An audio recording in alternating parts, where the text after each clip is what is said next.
எப்படி பொட்டு வைக்கிறாங்க, மூக்குத்தி குத்திருக்கிறாங்க, கையில் வந்து அந்த அவங்களோட நூல் கட்டி இருக்கிறாங்க. இதெல்லாம் என்ன அப்போ அவங்களுக்கு ஒரு சட்டம், இவங்களுக்கு ஒரு சட்டமா? இன்னொரு இடத்துல இது வந்து நாங்கள் எங்களோட உரிமைகளை வந்து விட்டு கொடுத்து கொண்டே போகிறோம் எல்லா இடத்துலையும். இந்த அர்ச்சுனா ராமநாதன், டாக்டர் அர்ச்சுனா ராமநாதனுக்கு இருக்கிற கெக்கும சரி எங்களோட முஸ்லீம் பாராளுமன்ற உறுப்பினர்களுக்கு இல்லை என்றது வந்து பெரிய ஒரு வெக்கம், வேதனை, அவமானம். பார்லிமெண்ட் சேரை சூடாக்கி உள்ளது இல்லாதது விஜய் வந்து பதவி ஏற்றா எல்லா புகழும் இறைவன் ஒருவனுக்கே என்று பாட்டு படிச்சு கொண்ட பிரசிடென்ட் கவுன்சில் எல்லாம் என்னத்துக்கு இருக்கிறீங்க பார்லிமெண்ட்ல? பட்ட 37 மூவின சுகாதார உத்தியோகத்தர்கள் 9 பேர் முஸ்லீம் பெண்கள். இதுல அவங்க வந்து கலாசார ஆடையான தனது ஹிஜாபை அணிந்து வரக்கூடாது, கடமையை பொறுப்பேற்க கூடாது என்று அங்க ஆர்ப்பாட்டம் ஒன்று நடைபெற்றது. அது உங்களுக்கு எல்லாருக்கும் தெரியும். இப்போ இந்த 2 வாரமாக அதுதான் பேசு பொருளாகவும் இருந்துச்சு. ரைட். இது சம்பந்தமாக சமூக நிறுவனங்கள், சமூக ஆர்வலர்கள் எல்லாம் வந்து இது சம்பந்தமாக இல்லை இப்படி அப்படி அனுப்பாமல் இருக்கையில் அவங்களுக்கான உரிமை அது, அவங்க வந்து அந்த இடத்துல வேலை செய்யணும் என்று சொல்லி எவ்வளவோ முயற்சிகளை செஞ்சு பார்த்தாங்க. ஆனால் எல்லாம் இந்த அதாவது நாங்கள் சொன்னால் எல்லாம் சரியாக போயிட்டுரும், அதுக்கு மாற்று கருத்து இல்லை இங்கே என்று சொல்லி மாஷா அல்லா புகழ் ஆதம்பாவாக இருக்கிறாரே அவர் வந்து எல்லாம் சரி அதெல்லாம் பிரச்சனை இல்லை, நாளையிலேருந்து வேலைக்கு போவாங்கன்னு சொன்னார். ஒரு டம்மி பீஸ் வந்து யாரோட பேசணும் என்று தெரியாம சுகாதார அமைச்சரோட பேசாம வெளி விவகார அமைச்சரோட போயிட்டு பேசி எல்லாம் சரி, அதுல எல்லாம் ஒரு பிரச்சனையும் இல்லை என்று சொல்றாங்க. பத்திரிகையாளர் மகாநாட்டில் சுகாதார அமைச்சர்கிட்ட இது சம்பந்தமா பேசினா இது சம்பந்தமா எங்களுக்கு எந்த விதமான முறைப்பாடுகளும் வரலன்னு சொல்றாங்க. அப்போ இப்போ வந்து என்ன நடந்திருக்குது, அவங்க ஆர்ப்பாட்டம் பண்ணுறாங்க. அதே ஹாஸ்பிட்டலில் வேலை செய்கிற அதே ஊழியர்கள் வந்து ஆர்ப்பாட்டம் பண்ணுறாங்க.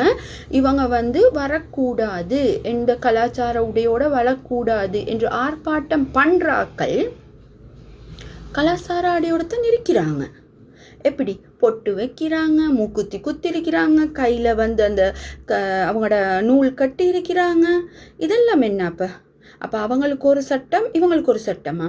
சரி, இனம் மதம் பேதம் பார்க்காம வேலை செய்கிற ஒரு இடம் என்று சொன்னால் அது ஹாஸ்பிட்டல்.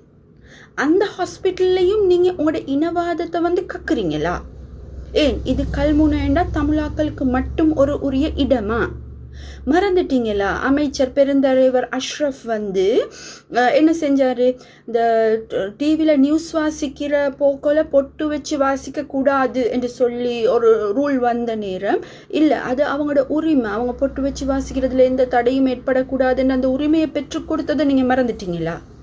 அப்போ ஏன் இப்படி வந்து இனவாதமாக வந்து செயற்படுறீங்க, யாரிட பின்புலத்திலிருந்து நீங்கள் செயற்படுறீங்க என்றது இதெல்லாம் இப்படி இருந்தும் முஸ்லீம்களோட தலைவர், முஸ்லீம் காங்கிரஸ் தலைவர், அகில இலங்கை மக்கள் காங்கிரஸ் தலைவர், முஸ்லிம் மக்களை பிரதிநிதித்துவப்படுத்துகிற 9க்கும் மேற்பட்ட பாராளுமன்றம் அரசாங்கத்தோடு இருக்கிறார்கள், எம்பிக்கள், யாராலையும் எதுவுமே செய்ய முடியலையே. ஏன் இது? அப்போ அரசாங்கத்திட அவங்களோட பவரை வந்து கேள்விக்குட்படுத்துகிற ஒரு விஷயம் தானே இது நடந்திருக்குது. ஜனாதிபதி அனுரகுமார திசாநாயக்க அவருடைய தேர்தல் விஞ்ஞாபனத்தின கூறின முக்கிய விடயமே இனம் மதம் மொழி பாகுபாடு எதுவும் இல்லாமல் நான் என் ஆட்சியை வழங்குவேன், எனக்கு வாக்களிச்சாக்கள் வாக்களிக்காத எல்லாருக்குமே நான் தான் ஜனாதிபதி, இந்த நாட்டில் இனவாதத்துக்கே இடம் இல்லை என்று சொல்லி பேசினாரே. அப்ப இது வந்து ஜனாதிபதிக்கு தெரியாதா இப்படி ஒரு நிலைமை நடந்தது? எங்கட முஸ்லீம் தலைவர் என்ற ஆக்கள் வந்து பேசினாங்க, லவ் லெட்டர் அனுப்பினாங்க, மெசேஜ் அனுப்பினாங்க, ஃபோனில் பேசினாங்க, சம்மந்தம் இல்லாத ஆக்களை நேரடியாக போய்ட்டு சந்திச்சாங்க, நான் தான் முதல்வன், நான் தான் இருக்கிறேன் என்று காட்டுறதுக்கு மாஷா அல்லாண்டு பேசினாங்க. கடைசிக்கு முடிவு 0, எதுவுமே இல்லை. ஆனால் பிரச்சனை சுமூகமாக முடிஞ்சிச்சு. என்ன சுமூகமாக முடிஞ்சிச்சு? உனக்கு அப்பாயின்மெண்ட் பண்ணின ஹாஸ்பிட்டலில் உனக்கு வேலை செய்யாமல் நீ வந்து இல்லை இங்கே வேலை செய்யலான்னு உனக்கு இடமாற்றம் வாங்கி தாரது ஒரு சுமூகமான முடிவா? அது எங்களோட உரிமையை வந்து பாதிக்கிற ஒரு விஷயம் இல்லையா? அப்போ அஷ்ரஃப் ஞாபகார்த்த வைத்தியசாலையில் தமிழ் இந்த சகோதரிகள் வேலை செய்யலையா? அவங்களோட கலாச்சாரத்தோட வேலை செய்யலையா? அதில் முஸ்லீம்கள் மட்டுமா வேலை செய்கிறாங்க? என்ன நியாயம் இது? அப்போ எங்கே போய்ட்டு இதெல்லாம் சொல்கிறது? சரி, இப்போ இவங்களுக்கு யார்? எங்களோட சிற்றூழியர்கள் இருக்கிறாங்களே, ஊழியர்கள், அவங்க இது இப்படி அப்படின்னு சொல்லி பேட்டியெல்லாம் கொடுக்குறாங்களே, அவங்க செஞ்சது சரியா? அவங்க செஞ்சது 100% ராங்கான விஷயம். அதாவது சட்ட ரீதியாக அவங்க செஞ்சது பிழையான விஷயம். எஸ்டாப்ளிஷ்மெண்ட் கோட், அதாவது தாபன விதி கோவைகளின்படி நிறைய மீறல்களை அவங்க செஞ்சுக்கிறாங்க. அப்போ அவங்களுக்கு எதிரான வழக்கை யார் போடுறது? யார் அவங்களுக்கு எதிராக கம்ப்ளைண்ட் கொடுக்கறது? ஒழுக்காற்று நடவடிக்கையை யார் எடுக்கிறது? செய்வாங்களா என்று பார்க்கணும்.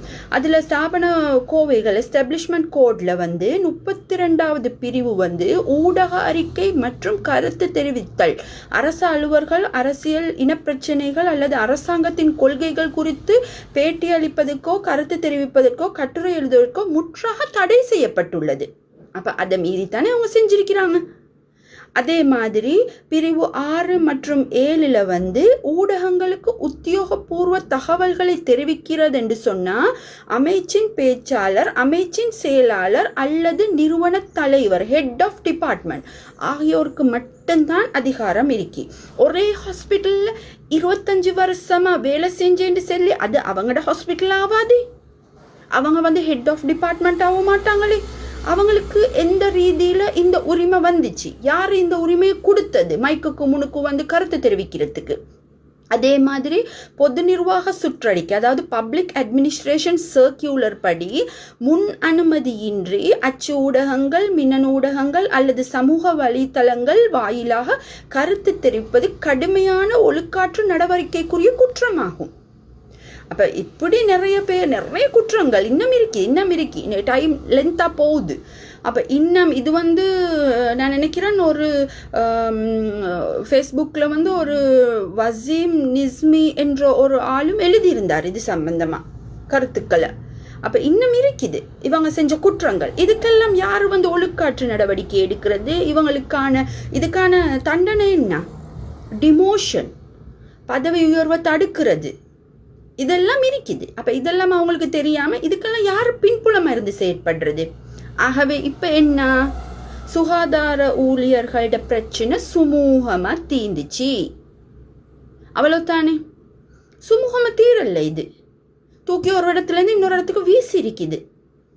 இதைத்தான் சொல்ல இயலுமான்னு எனக்கு தெரியும். நேரத்தோட சண்முகா அபாயா பிரச்சனையில் அந்த டீச்சருக்கும் நடந்துச்சு.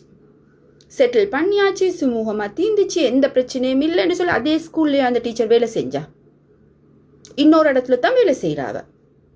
அதே மாதிரி தான் இது சுமூகமாக தீர்ந்துச்சின்னு சொன்னால் அதே இடத்துலையா வேலை செய்கிறாங்க. சுமூகமாக தீர்ந்தேன்னு சொன்னால் அதுதான் அர்த்தம்.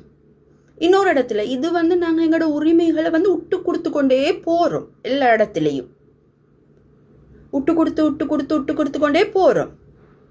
இப்போ இந்த அரசாங்கத்திட கொள்கைக்கு ஒரு பெரிய கேள்விக்குறியா வந்த ஒரு விஷயமா தான் இதை பார்க்கணும். இது சரியா? ஆகவே சுமூகமாக தீர்ந்து நீங்கள் பிரச்சனையை வளர்க்கல, நாங்கள் பரவாயில்ல இப்படியே போகிறோம் என்று சொன்னால் எதிர்காலத்தில் நிறைய இழப்புகளை சந்திக்க நேரிடும் என்றதை மனசில் நாங்கள் எல்லாருமே வச்சுக்கொள்ள வேணும். இப்போ இதுக்கு சரியான முறை என்று சொன்னால் இல்லை, அவங்க அங்கே தான் ஒர்க் பண்ணணும் என்று சொல்லி ஒரு ஆர்டர் ஒன்று வந்திருக்கணும்.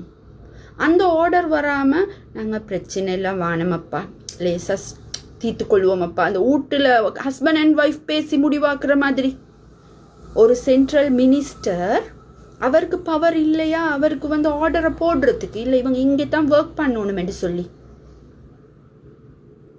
அப்போ அப்படியான ஒரு இக்கட்டான ஒரு நிலையில் நாங்கள் இருக்கிறோம். இந்த சுமூகமாக தீர்க்கிறது, சாணக்கியமான தீர்ப்பு, சமயோசிதமாக யோசிக்கிற ஆக்கள் எல்லாம் எங்கே போனாங்க என்றே தெரியா. வெக்கேஷனில் பொழுதுபோக்குக்கு பீச்சில் உட்காந்து பாட்டு படிக்கிறதுக்கும், ஃபாரின் ட்ரிப் போகிறதுக்கும், சம்சா சாப்பிட்றதுக்கும் அப்படி இல்லாட்டி பேட்டிக்கு முனுக்கு நான் தான் எல்லாம் செஞ்சேன்னு காட்ட மாஷா அல்லா சொல்கிறதுக்கும் மட்டும் முனுக்கு வந்துடுவாங்க. இப்படி ஒரு பிரச்சனைக்கு இது தான் முடிவா? நீங்கள்லாம் என்னத்துக்கப்பா பார்லிமெண்ட்டில் இருக்கிறீங்க? ஒரு உரிமையை பெற்று கொடுக்கலான்னு சொன்னால் நீங்கள்லாம் என்னத்துக்கு பார்லிமெண்ட்டில் இருக்கிறீங்க? பார்லிமெண்ட் சேரை சூடாக்கி சூடாக்கி சூடாக்கி சூடாக்கி உள்ளது இல்லாதது விஜய் பதவி ஏற்றா எல்லா புகழும் இறைவன் ஒருவனுக்கு என்று பாட்டு படிச்சு கொண்ட பிரசிடென்ட் கவுன்சில் எல்லாம் என்னத்துக்கு இருக்கிறீங்க பார்லிமெண்ட்ல? வேலை இல்லை.